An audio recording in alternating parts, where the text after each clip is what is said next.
네, 안녕하세요. 이코노미팜을 운영하는 인호남입니다. 오늘은 지식산업센터 수익률 계산법에 대해서 한번 얘기를 나눠보도록 하겠습니다. 수익률 계산법뿐만 아니라 어떤 지식산업센터에 투자를 해야 좋은 수익률을 얻을 수 있는지에 대해서 좀 보수적으로 말씀을 드리려고 해요. 그래서 지식산업센터를 투자를 하시고 싶은 분들, 또 고려하고 계신 분들은 이 영상을 보시면 정말 많은 도움이 되실 것 같습니다.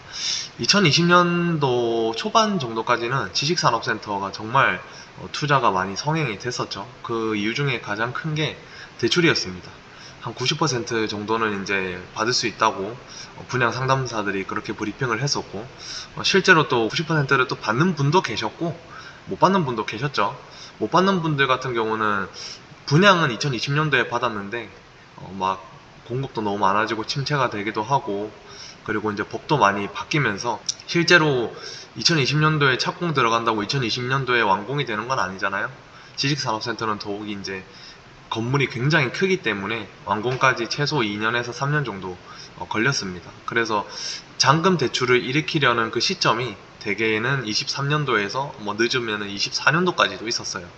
그래서 그런 분들은 처음에 브리핑을 들었던 내용대로 대출을 못 받으시고 분양을 포기하는 경우도 많이 있었죠.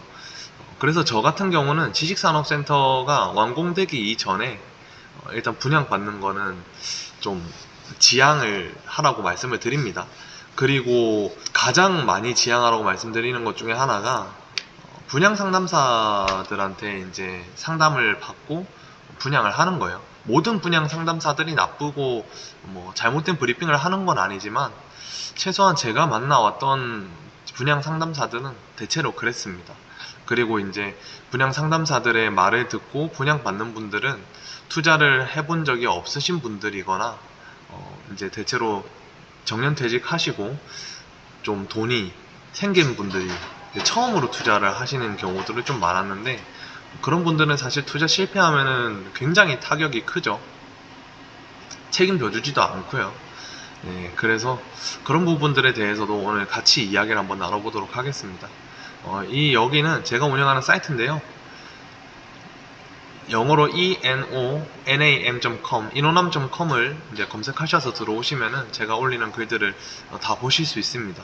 지식산업센터뿐만 아니라 부동산과 관련된, 투자와 관련된 그런 내용들을 이제 올릴 예정이니까 한번 오셔서 둘러보시면은 부동산 투자에 많은 도움이 되실 것 같습니다. 지식산업센터 수익률 왜 계산이 더 어려울까?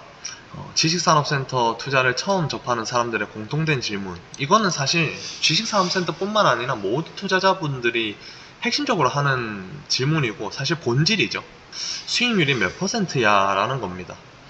근데 지식산업센터 수익률은 아파트나 오피스텔처럼 조금 단순하진 않고 조금 복잡할 수도 있습니다. 일단 첫 번째가 대출 비중이 좀 높다. 조금 더 높은 편입니다. 그렇게 많이는 아니고 조금 더 높은 편이고, 임대료는 주변 시세와 비슷하지만 공실 리스크가 조금 있는 편이고요.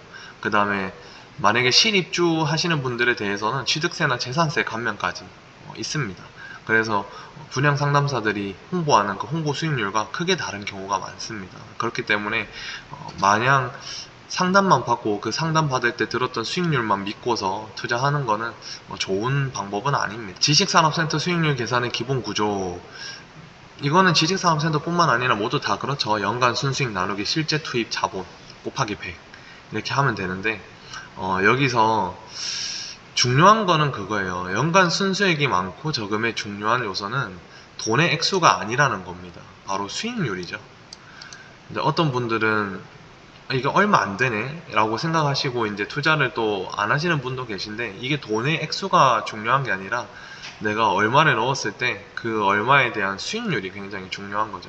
예를 들어서 연간 순수익이 500만 원인 지식산업센터를 1억에 매수하셨다면 수익률이 5%가 됩니다. 한 달에 40만 원이 조금 넘는 금액이라서 금액을 보면은 에게? 라는 생각이 드실 수도 있죠. 그래서 많은 분양 상담사들은 여기서 순수익을 뻥튀기 합니다. 분양가는 정해져 있기 때문에 크게 뭐 낮추거나 변동을 시킬 수가 없죠. 분양 상담사들은 또 그런 힘이 없으니까 더더욱 그럴 수가 없고요. 투자자들이 여기서 많이 흔들립니다. 분양 상담사들의 계산식에 의하면 대체로 지식산업센터의 수익률은 한 15%에서 20% 정도도 나오고요. 진짜 많이 뻥튀기 하면 25%도 나옵니다. 그러면 솔직히 전부 지식산업센터 투자하지 다른 거 투자를 할 이유가 없죠. 그래서 수익률이 2% 가량 나온다라고 설명하는 분들은 그냥 걸으시면 됩니다. 적정 수익률은 사람마다 달라요. 여러분들이 개개인이 다 투자하고 있는 상품이 다르고 그 투자에서 나오는 금리가 다 다르죠. 그렇기 때문에 이거는 상대적인 겁니다. 그래서 적정 수익률은 여러분이 지금 투자하고 있는 상품의 금리와 같거나 그보다 조금이라도 더 좋아야겠죠. 그보다 낮은 거는 솔직히 투자할 이유가 없죠. 예를 들어서 적금을 넣고 있는 경우 이자 소득세를 빼고 금리가 연 3% 정도 된다면 3%도 굉장히 많이 나오는 거죠. 이자 소득세 15.6%를 떼고도 3%면은 적금이 굉장히 잘 나오는 겁니다. 그러면 수익률이 5%인 지식산업센터는 그보다 조금 더 좋은 투자처겠죠. 이런 분들은 지금 지식산업센터에 투자하시면 나쁘진 않습니다. 물론 잘 골라야겠죠. 그 잘 고르는 방법도 제가 알려드릴게요. 만약 여러분이 주식으로 매년 10% 이상의 수익을 내고 있다면 5%의 수익률이 나는 지식산업센터는 그리 좋은 투자처는 아니겠습니다. 지식산업센터의 경우 투자의 장단점이 사실 좀 확실합니다. 그래서 혼동될 거는 사실 없어요.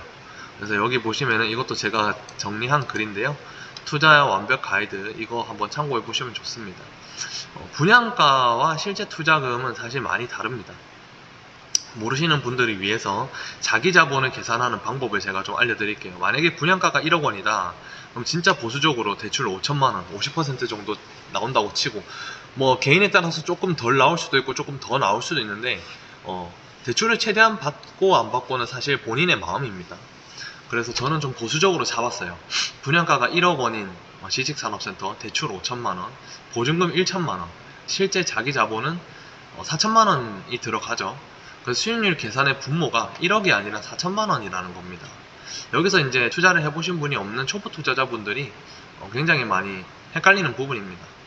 여기서 조금 더 들어갈 수 있는 부분은 대출 비율을 높이거나 보증금 비율을 좀 높이거나 아니면은 취득세가 좀 들어간다는 내용입니다. 지식산업센터 같은 경우는 취득세 감면을 받을 수 있는 일부 혜택이 있기 때문에 자기 자본의 비율을 줄일 수 있어서 수익률이 조금 더 올라갈 수 있습니다.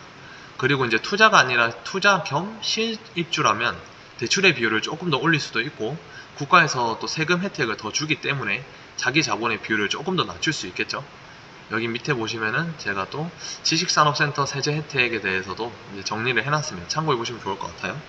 연간 임대 수익 계산 이거는 제가 추천드리는 건 무조건 보수적으로 잡아야 됩니다. 왜냐면은 일단 분양 상담사분들의 말대로 나오는 경우는 진짜 제로고요. 공인중개사분들은 그나마 조금 낫죠. 공인중개사는 이제 사업을 하시는 분들이기 때문에 책임을 져야 합니다. 그래서 그분들은 조금 더 보수적으로 잡는 부분도 있는데 그렇지 않은 분들도 계십니다. 그래서 이것도 좀 걸러서 좀 들으실 필요가 있어요. 이거는 예시인데 수도권 평균 기준을 가정을 했습니다. 연임대료가 3천만원 정도. 근데 이거 굉장히 잘 받는 겁니다. 연임대료 3천만원 받는다고 하면은 진짜 분양가가 한 10억 정도 되겠죠. 그래서 만약에 이제 분양을 받으시는 분이라면 반드시 현장 답사를 가시는 것을 저는 추천드립니다. 이거는 기본인 것 같아요. 사실 뭐 10만원짜리 뭐 산다고 하면은 모르겠지만 1억이 넘는 돈, 수천만원을 들이는 그 투자에서 내가 실제로 물건지에 가보지도 않고 말만 듣고 투자를 하는 거는 굉장히 리스크가 크다고 저는 생각을 합니다. 분양 상담사들이 이렇게 말해요. 요즘에는 기술이 좋아서 뭐 드론을 띄운 영상도 보여주고 또 뭐 자료도 막 준비해서 보여주죠. 그러면서 막 현장 갈 필요 없다고 뭐하러 고생한다고 현장을 가냐. 요즘엔 그런 시대는 끝났다. 무조건 전부 다 컴퓨터로 보고 드론 영상을 보지 누가 현장 가가지고 새빠지게 고생해가지고 뭐 보냐 그러는데 그런 거 절대 들으시면 안 됩니다. 진짜로 자신 있으면은 이거 한 건 계약해서 분양 상담사들이 보통 한 500만원에서 뭐 수천만원, 억대도 이렇게 버는데 그게 어디든 현장에 데리고 가겠죠. 계약한다고 하면은. 그래서 무조건 스스로 확인하는 것이 좋고요. 스스로 확인하실 때 네이버 부동산 시세 그리고 현장 주변에 중개업소를 이용해서 실제 시세를 좀 알아보는 것이 좋습니다. 근데 여기서 좀 실제 그 많은 초보 투자자분들이 실수하는 것이 있는데 네이버 부동산 보시면은 매물들이 진짜 많이 올라와 있잖아요. 그리고 중개업소를 가셔도 매물 많이 가지고 있고 매물이 올라와 있다는 거는 아직 계약이 안 됐다는 거죠. 그리고 이제 매물을 올리는 그 가격, 보증금이 얼마고 월세가 얼마고 이거는 임대인의 마음입니다. 예를 들어서 주변 시세가 월세가 50만 원인데 임대인이 그냥 나는 50만 원에 못 받겠고 나는 한 달에 200만 원 정도 받아야겠어 라고 하면은 200만 원에 올릴 수도 있는 거예요. 그래서 네이버 부동산은 그냥 참고용입니다. 더 좋은 거는 실거래가를 보시는 게 더 좋겠죠. 그리고 주변 중개업소 분들한테도 매물 말고 실거래가 얼마에 됐는지 그런 거 보여달라고 하면 더 좋겠죠. 그래서 그냥 매물 보시고 매물에 올라와 있는 가격 보고 시세가 이 정도 되겠다 이렇게 생각하시면 절대로 안 됩니다. 실제 거래된 가격이 어느 정도 되는지 보수적으로 생각을 해 보셔야 됩니다. 그리고 뭐 신축이라고 해가지고 조금 더 받는다고 하는데 조금 더 받을 수는 있지 엄청나게 많이 받을 수는 없습니다. 거래가 실제로 일어나는 가격이 어떻게 되는지, 거래가 얼마나 많이 일어나는지, 그리고 거래가 일어나는 매물들의 상태나 조건들이 어떤지 그런 것들을 실제로 확인하는 것이 현장 답사에서 가장 중요한 겁니다. 저도 공인중개사로서 실무를 하면 느끼는 게 있는데요. 바로 분양 상담사들이 전부 나쁜 사람도 아니고 전부 잘못된 지식을 갖고 있는 것은 아니지만 대체로 이상적인 말을 한다는 거죠. 그리고 그 이상적인 말에 현혹돼서 많이 분양을 받으시고, 저도 분양 상담사 분들 중에 친한 사람 많습니다. 되게 고지식한 분들이 있어요. 분양 상담사라고 하더라도. 그런 분들의 특징이 뭐냐? 절대로 전화번호가 바뀌지 않아요. 그리고 본명을 사용합니다. 분양 상담사들 보면은 가명 많이 사용하거든요. 열에 9은 가명 사용한다고 보시면 되는데 그런 분들 본명 사용하고요. 전화번호 절대 바뀌지 않아요. 그리고 그런 분들은 절대로 수익률 뻥튀기 하지 않습니다. 그래서 어떻게 보면 좀 바보 같을 수도 있죠. 돈 버는 사람 입장에서는 수익률 조금 더 뻥튀기 하면은 조금 더 벌 수도 있는데 꼭 보수적으로 다른 사람들보다 낮게 잡아서 상담을 하니까. 근데 그런 분들은 고객을 한 명 딱 만나면 그런 고객은 그런 분들과 평생 가죠. 그런 분들은 그리고 책임을 끝까지 져줍니다. 하다못해 완공되고 나서 임차 마치려고 지가 발벗고 막 나서가지고 주변 부동산에 돌아다니거나 전화하면서 자기 고객 매물 다 맡기고 올려달라고 임차 맞춰달라고 막 부탁도 하고, 제 지인분들은 아는 분 중에 바카스 같은 거 사가지고 자기 고객 매물 임차 맞춰달라고 막 부탁하고, 그래서 결국 좋은 금액에 임차 맞추고 뭐 하는 분들도 계세요. 그리고 이제 정말 좋은 분양 상담사들은 자기가 자기 현장 물건을 사는 경우가 많습니다. 그만큼 믿을 수 있는 거죠. 그리고 반드시 차감해야 할 비용 항목들에 대해서 좀 알려드릴게요. 당연히 대출이자 차감해야겠죠. 1억 원 분양가라고 했을 때 대출 5천만 원 보수적으로 잡고 금리 5% 기준입니다. 이 금리 같은 경우는 사실 상담을 좀 받을 때 금리가 5%입니다 라고 해서 모든 사람이 금리가 5%의 대출이 나온다는 건 아니죠. 신용도에 따라서 조금 더 좋은 금리의 대출을 받을 수도 있고 혹은 조금 더 높은 금리의 대출을 받을 수도 있습니다. 그래서 금리 5% 기준으로 봤을 때 연이자가 약 250만원 정도 나오죠. 관리비 월 평균 20만원, 이거는 제가 있는 현장 기준입니다. 연간 한 240만원 정도 나옵니다. 근데 관리비는 사실 실입주가 아니라면은 투자의 경우 임차를 맞추면은 관리비는 투자자가 내는 게 아니기 때문에 사실 그냥 참고만 하시면 되고요. 공실 리스크 있습니다. 내가 적정한 가격에 올려서 열심히 임차를 맞추려고 노력했을 때 보통 한 달에서 2달 정도 공실이 발생을 합니다. 물론 운이 좋아서 뭐 하루 만에 맞춰질 수도 있고 일주일 만에 맞춰질 수도 있죠. 근데 좀 보수적으로 한 달, 2달 정도 좀 봐야 됩니다. 비수기가 아닌 경우에 한 달에서 2달 정도가 지나도 공실이라면은 가격을 한번 고려해 보셔야 돼요. 그런 경우 잘 없습니다. 아니면은 내가 가진 이 물건이 다른 물건들에 비해서 정말 뭔가 어떤 컨디션이나 환경적으로 많이 떨어지는지 무조건 체크를 하셔야 됩니다. 그래서 공실 1개월 가정 시 40만원 정도 손실이 난다. 기타 비용으로 재산세, 보험료, 유지 보수 비용 이런 거 총 잡아서 한 연간 100만원 정도 진짜 많이 잡은 거죠. 그래서 연간 보수적으로 순수익을 계산을 했을 때 이렇게 나옵니다. 연인 임대료가 660만원. 이거는 제가 있는 현장 기준인데요. 여기 같은 경우는 신축인데도 1000에 55만원 정도를 받아요. 안에 내부도 굉장히 깔끔하고 건물도 깔끔한데도 1000에 55만원 정도 받고요. 지방이 아니라 여기 수도권 인천입니다. 심지어 여기 인천인데 산업단지예요. 그래서 주변에 실제로 지식산업센터도 굉장히 많고 지식산업센터 거래도 굉장히 많이 일어나고요. 그리고 매매 거래도 굉장히 많이 일어납니다. 예. 이런 컨디션도 천에 55만원 받아요. 분양가가 저희가 한 1억 정도 하는데 천에 55만원 정도 받습니다. 뭐 분양 상담사들이었다면은 뭐 한 3천에 100만원 받는다 막 그랬겠죠. 그렇게 못 받습니다. 그리고 대출이자 아까 말씀드렸다시피 한 250만원 정도 잡고, 관리비 임차가 맞춰지면은 제로인데 제로로 일단 얘기를 할게요. 이건 투자니까. 공실 손실 한 40만원, 기타 비용 100만원 잡아서 연순 수익이 270만원 정도 됩니다. 그러니까 내가 1억짜리 매물을 분양받아서 내 돈 4천만원 들여가지고 연 270만원 정도 수익이 난다는 거죠.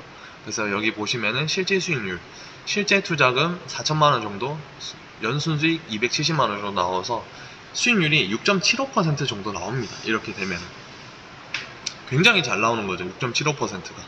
네. 근데 보통 지식산업센터 같은 경우는 공장이기 때문에 사업체가 한 번 들어오면은 웬만하면 안 나가요. 망하지 않는 이상 안 나갑니다. 그리고 더욱이 이제 그 신축이라면 더 안 나가죠. 그래서 임차가 한 번 맞춰지면은 웬만해서는 잘 안 나간다고 보시면 돼요.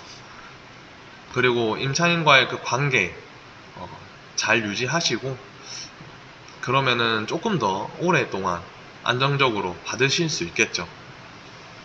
여기는 기숙사도 있는데요. 기숙사도 천에 45만원 정도 받아요. 기숙사도 분양가 1억 정도 하는데 비슷합니다. 수익률이 한 6%대 정도 나와요. 근데 광고에서는 흔히 한 17에서 20%라고 말하는데 절대 믿으시면 안 됩니다. 관리비, 공실, 뭐 이자, 제외, 그 다음에 주변 시세 전혀 반영하지도 않고 단순히 신축이라는 이유로 임차료 뻥튀기 한 경우가 굉장히 많습니다. 열의 아홉이 아니라 100개 중에 99개가 그렇다고 보시면 됩니다. 가장 중요한 태도는 내가 임차인이라면 이 돈을 주고 계약을 할까? 라고 한번 생각을 해보시면 돼요. 임차인의 입장에서 매물을 검색해 보시고 그 다음에 발품도 팔아서 현장 답사도 한번 다녀보시고 내가 임차인이라면, 내가 실제로 사무실을 운영할 대표라면 나라면 어디에 계약을 할까?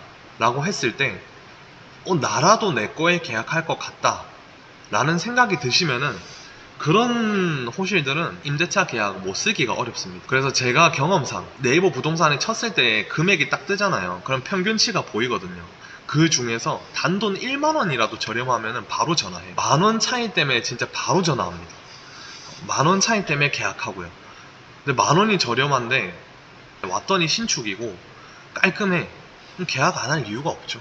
솔직히 제가 대표라도. 물론 가격이 조금 더 비싼 경우, 컨디션이 좀 좋다면은 평균 시세보다 뭐 10만원, 20만원 더 주고라도 계약하는 경우 많이 있었습니다. 이거는 임대인 분들의 역량이고 센스예요. 그리고 이제 저희 지식산업센터에 투자하신 임대인 분들 예를 들어 드리면은 에어컨을 렌탈해서 넣어주고 한 달에 10만원 렌탈 비용으로 내고 월세 20만원 더 받으시는 분도 봤고, 처음 보러 왔을 때 임차인을 좀 설득하려고 막 청소도 열심히 하시고 6만원 정도 들여가지고 이제 싼 거 도어락 달아놓고 그렇게 해가지고 보증금 500만원 정도 더 받는 경우도 봤습니다. 그래서 이거는 임대인분들의 역량이고 센스예요. 철저하게 임차인분 입장에서 생각하시면은 임차 맞추기 그렇게 어려운 건 아닙니다. 왜 보수적으로 봐야 할까? 현재 공급량이 많고 임차 수요는 업종, 입지별로 좀 양극화가 되어 있죠. 아무 지산이나 다 임대된다는 시대가 사실 끝났습니다. 그리고 수익률이 높은 지산은 구조적으로 잘 고른 지산이라는 거죠. 구조적으로 잘 고른 지산은 뭔가? 입지가 당연히 좋아야 되고 건물이 깔끔해야 되고 가격이 싸야 됩니다. 그 세 개가 되면은 임차가 안 맞춰질 수가 없어요. 그래서 입지는 어느 곳이 좋은가? 산업단지, 아무래도 일하시는 분들이니까 역세권 뭐 이런 게 좋겠죠. 저희 현장을 예로 들어 드리면은 저희는 이제 주안 국가산단역 바로 옆에 있는 도보로 한 1분 정도 걸리는 이제 역세권이고 주변이 전부 다 산업단지예요. 그래서 이제 여기는 실제로 거주를 하는 분들은 거의 없고 전부 다 공장 수요들입니다. 그래서 이런 쪽이면은 사실 좀 가격이 싸더라도 투자할 만한 가치가 있죠. 관리비도 좀 낮은 곳이 좋고요.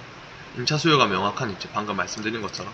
그 다음에 대출 얼마나 나오는지, 금리 어느 정도 되는지, 금리 뭐 0.1% 우대금리 뭐 이런 거 우습게 보시는 분들 계신데, 금리가 굉장히 수익률에 큰 차이를 만듭니다. 지식산업센터 투자는 세제 혜택, 대출 활용, 임대 수익, 이 세 가지가 결합된 고급 투자 상품이다. 이상 지식산업센터 수익률 계산법에 대해서 좀 말씀을 드렸고요. 궁금하신 점이 있다면은 연락 주시면은 제가 답변 드리도록 하겠습니다. 오늘도 시청해 주셔서 감사하고 좋은 하루 되시기 바랍니다.